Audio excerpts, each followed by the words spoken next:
O emprego é a relação contratual entre o empregado e o empregador. Diante desta situação de pandemia, algumas empresas começaram a demitir. E para evitar esta situação, o governo federal publicou a medida provisória 927/2020. Sobre esta MP e outros direitos trabalhistas, eu vou conversar agora com a advogada que atua na área, a Gisele Sagin. Gisele, seja muito bem-vinda ao programa. Eu que agradeço o convite, é uma honra poder participar desse programa, levando informação para as pessoas e hoje em especial ao trabalhador, né? Onde 1º de maio, em que se comemora o Dia do Trabalho. Eu que agradeço. Isso mesmo. Gisele, em resumo, o que esta medida provisória prevê? Bom, Jeová, em se tratando aí do estado de pandemia e as medidas provisórias, na verdade são 2 medidas provisórias que veio já no início da determinação do isolamento social, viabilizando aí a manutenção de emprego e, consequentemente, de renda do trabalhador. Nós tivemos a primeira medida, que foi a medida provisória 927, publicada no dia 23 de março, em que se previu uma flexibilização de algumas relações trabalhistas. Logo após, no dia 1º de abril, nós tivemos a medida provisória 936, em que, neste caso, se implantou medidas emergenciais e que teve também a participação do governo nessas medidas. Então, são essas 2 medidas aí que vieram para viabilizar a atividade econômica, evitar a dispensa em massa, o fechamento das empresas e manter o trabalho e, consequentemente, a renda desse trabalhador. Então, as medidas aí previram várias formas de flexibilizar férias, questão de salário, a questão do teletrabalho, enfim, medidas aí que eram necessárias nesse momento aí de calamidade pública. Gisele, o texto desta medida provisória prevê o regime de teletrabalho, trabalho em casa. De que forma legal isto pode ser feito ou até mesmo aceito? Bom, Jeová, o regime de teletrabalho foi estabelecido, aí veio com a medida provisória 927, que foi a primeira medida. Na verdade, o teletrabalho já existia na CLT, só esclarecendo que já era previsto na CLT, no artigo 75B, entretanto, com normas mais rígidas para se estabelecer essa forma de trabalho. Então, o teletrabalho, o home office, como é conhecido também, a medida trouxe de uma forma que o empregador pudesse, comunicando o seu empregado, com um prazo mínimo aí de 48 horas para ele se adequar, facultando a prestação de trabalho fora das dependências da empresa, que na verdade é o teletrabalho, nada mais é do que o trabalho fora das dependências da empresa. O empregador deve fornecer os meios necessários para viabilizar esse trabalho, todos os equipamentos, a internet, até mesmo um celular, caso o seu empregado não tenha, ou reembolsar qualquer despesa que o empregado venha a fazer para viabilizar a forma de teletrabalho, correto? Então, com isso, o empregado pode continuar trabalhando em casa dessa forma, lembrando aqui que deve ser feito um termo de acordo de teletrabalho no prazo de até 30 dias, para que se estabeleça todas as formas que esse teletrabalho vai ocorrer. Por que isso? Considerando que o teletrabalho utiliza-se muito sistema de comunicação, WhatsApp, Skype, que pode ocorrer fora de um horário normal de trabalho. Então, poderia acarretar aí dúvidas sobre a existência de horas extras, sobre aviso, tempo à disposição do empregador. Então, para se evitar qualquer confusão ou qualquer interpretação nesse sentido, é bom que o empregador faça um termo por escrito, estabelecendo todas as formas que esse teletrabalho vai ocorrer, e aí sim viabilizar essa prestação de trabalho fora da empresa. Gisele, no que se refere às férias, elas também são uma das alternativas para evitar a demissão. De que forma elas podem ser acordadas entre o empregado e o empregador? Sim, as férias também veio prevista na medida 927 de forma flexibilizada. O empregador pode antecipar essas férias, mesmo que o empregado ainda não tenha completado aí o seu período aquisitivo de 12 meses de prestação de serviços. Então, a medida provisória facultou ao empregador antecipar essas férias, não somente férias, Jeová, mas também feriados não religiosos. Então, ele pode antecipar isso de forma que mantenha o contrato de trabalho e não cause nenhuma dispensa. Então, ele anteciparia essas férias para que o empregado pudesse gozar antes do tempo previsto. E no que se refere ao salário, né, ao pagamento mensal deste período de férias, como deve ser acordado? Sim, também veio uma inovação, uma flexibilização com a medida provisória. Pela CLT, as férias devem ser pagas até 2 dias antes do gozo das férias. A medida provisória veio aí flexibilizando isso, facultando ao empregador o pagamento dessas férias até o 5º dia útil do mês subsequente. E em relação a 1/3 de férias, ele pode ser pago até no final de ano, juntamente com o 13º salário. Assim, facilitou, flexibilizou a norma para que o empregador possa conceder as férias sem ter que, já de cara, antecipar um pagamento e, com isso, ajudar a mantença aí do contrato de trabalho. E caso haja a necessidade do empregador ele renegociar o salário do empregado, é possível diminuir esse salário para menos de um salário mínimo? Bom, a questão aí da redução salarial, juntamente com a redução da jornada de trabalho, já veio tratada na 2ª medida provisória, na medida provisória 936, que já não seria flexibilização, seria já medidas emergenciais. Dentre elas, a redução da jornada de trabalho com a consequente redução proporcional da remuneração. Eu queria só esclarecer que o empregador também pode suspender o contrato de trabalho do empregado, correto? Então, a medida provisória 936 trouxe essas medidas emergenciais e com a ajuda do governo também para complementar esse salário nos casos de redução. A redução salarial, ela pode ser estabelecida em 3 patamares, 25%, 50% e 70%, dependendo da necessidade e do porte da empresa.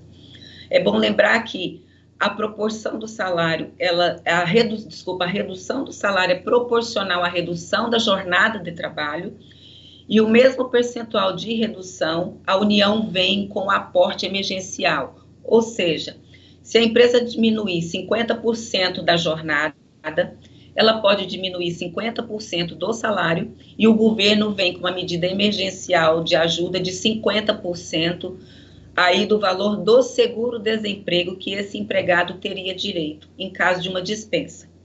Então, está atrelado a remuneração com a jornada. Mas você me perguntou se pode ser menos que um salário mínimo. Não pode. O salário mínimo é uma garantia constitucional. Então, nenhuma redução salarial pode ser inferior ao valor do salário mínimo vigente. Enquanto advogada que atua na área dos direitos trabalhistas, como você vê esta medida provisória? Bom, eu vejo com bons olhos, até porque pela essa situação de pandemia que se instaurou, né, foi uma situação que nós não esperávamos, então tinham que vir medidas para viabilizar realmente essa manutenção, porque por um lado você tem um empregado que diante do isolamento social determinado não pode trabalhar, gerando insegurança em relação ao seu trabalho, ao seu salário, e de outro lado as empresas que não podem abrir a sua atividade econômica, não pode abrir as portas e viabilizar a sua atividade econômica. Então, eu vejo que as medidas vieram aí a tempo, de forma correta, visando sempre a manutenção do emprego e, de certa forma, da renda do empregado, ainda que não seja o mesmo valor que ele receberia se estivesse trabalhando, mas ele não ficou desamparado. Então, eu vejo, sim, com bons olhos, acham que foram medidas emergenciais necessárias diante da calamidade pública. E lembrando aí, Jeová, que são medidas temporárias, são medidas que vão durar enquanto durar a calamidade pública, a situação de calamidade pública. E ela tem um prazo aí, primeiramente previsto, de até no máximo 90 dias, a não ser que outro prazo venha a ser estabelecido por nova medida provisória. Então, um pouco aí de paciência, né, de empatia, eu acho que a gente consegue superar tudo isso. Diante desta situação de pandemia, o empregador ele é obrigado a fornecer os equipamentos de proteção individual ao empregado, né? Sim, na verdade, o empregador ele é responsável por manter um ambiente saudável, um ambiente de trabalho saudável. Então, diante disso e diante da pandemia que se instaurou, cabe a ele fornecer todos os equipamentos para a proteção do seu empregado. E hoje o que se necessita, além dos equipamentos normais da atividade desse empregado, são a máscara e o álcool em gel. Então, ainda que a medida provisória não determine especificamente essa obrigação e que também não haja nada expresso em lei da obrigação de fornecer estes equipamentos específicos, máscara e álcool em gel, talvez até luva, mas nós temos que considerar o quadro que nós estamos vivendo hoje. Então, a situação que a gente vive hoje obriga, sim, no meu entender, o empregador de fornecer esses equipamentos de proteção que são necessários para proteger a saúde e viabilizar um ambiente de trabalho sadio para o seu empregado. Caso ele não forneça, o que pode ser feito? Na verdade, o empregado pode, inclusive, se recusar a trabalhar, porque ele não pode colocar a vida dele em risco por uma omissão da empresa. Então, ele pode se recusar a trabalhar e, em casos mais graves, até pleitear uma rescisão indireta do seu contrato de trabalho. E se o empregador ele fornecer algum equipamento de proteção individual e quiser descontar do funcionário, legalmente isto é justo? Não, eu entendo que não. Mais uma vez, por quê? Porque é obrigação do empregador fornecer o equipamento de proteção. Então, ele não pode descontar do seu empregado o custo desse equipamento. Gisele, hoje é o Dia do Trabalho, como você mencionou no início da entrevista. De que forma você vê o avanço dos direitos trabalhistas no Brasil? Eu vejo a evolução, eu vejo que houve grande evolução na parte trabalhista. Nós temos que lembrar que até num tempo não muito longínquo, e até hoje ainda em algumas regiões, nós tínhamos um trabalho escravo. Então, hoje eu vejo que há uma proteção nas relações trabalhistas, a CLT veio normatizar esses direitos do empregado, lembrando que são direitos e obrigações, não só direitos, mas também obrigações do empregado e do empregador. E ressaltando aí, Jeová, que a reforma trabalhista que veio em 2017 também era necessária, porque a CLT ela é de 1943. Muita coisa mudou no decorrer desse tempo, né? A tecnologia, a automação, a forma de trabalhar. Então, era necessário realmente vir algumas mudanças, deixar de lado um pouco o protecionismo exacerbado em cima do empregado, viabilizando e flexibilizando aí a relação trabalhista, a relação entre empregado e empregador, para que juntos pudessem estabelecer uma melhor forma de prestação de serviço. Eu acho que houve uma evolução, acho que nós ainda estamos evoluindo, se adaptando, nós não temos as normas perfeitas, vamos dizer assim, mas eu acho que nós estamos no caminho correto. Para finalizarmos, Gisele, quais são as instituições em que os funcionários podem recorrer, tanto para buscar a garantia de direitos, como também orientações? É uma boa pergunta, sim. Os empregados têm à sua disposição aí os sindicatos da categoria. Cada categoria profissional, em regra, tem um sindicato que representa. Esse sindicato já tem uma assessoria jurídica para prestar todas as informações necessárias ao empregado. Mas, além disso, nós temos também aí a Superintendência Regional do Trabalho, a antiga Delegacia do Trabalho, que era muito chamada de Delegacia do Trabalho. Então, hoje nós temos a Superintendência Regional do Trabalho e, por fim, o Ministério Público do Trabalho, que são órgãos aí que prestam todas as informações e dão todas as garantias para o cumprimento das obrigações trabalhistas. Por fim, também, eu gostaria de lembrar que nós temos a OAB, que é o órgão dos advogados, em que o empregado, em caso ele necessite ou caso queira, pode ir lá que vai lhe ser fornecido aí um rol de profissionais para que ele possa procurar. E caso não haja o Ministério do Trabalho, o Ministério Público do Trabalho, aqui, por exemplo, em Tiquira nós temos o Ministério Público do Estado. É possível também recorrer a esta instituição?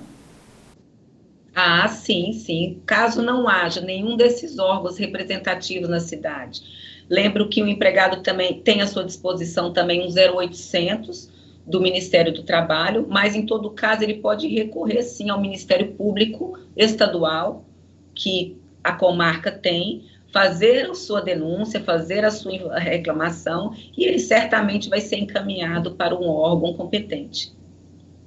Gisele, muito obrigado pela sua participação aqui, tirou muitas dúvidas. Um feliz dia do trabalho para você. Obrigada, eu agradeço mais uma vez aí, é uma honra estar participando com vocês e estou sempre à disposição, sempre que precisar. Obrigada. Bom trabalho e bom dia aí do trabalho para vocês também.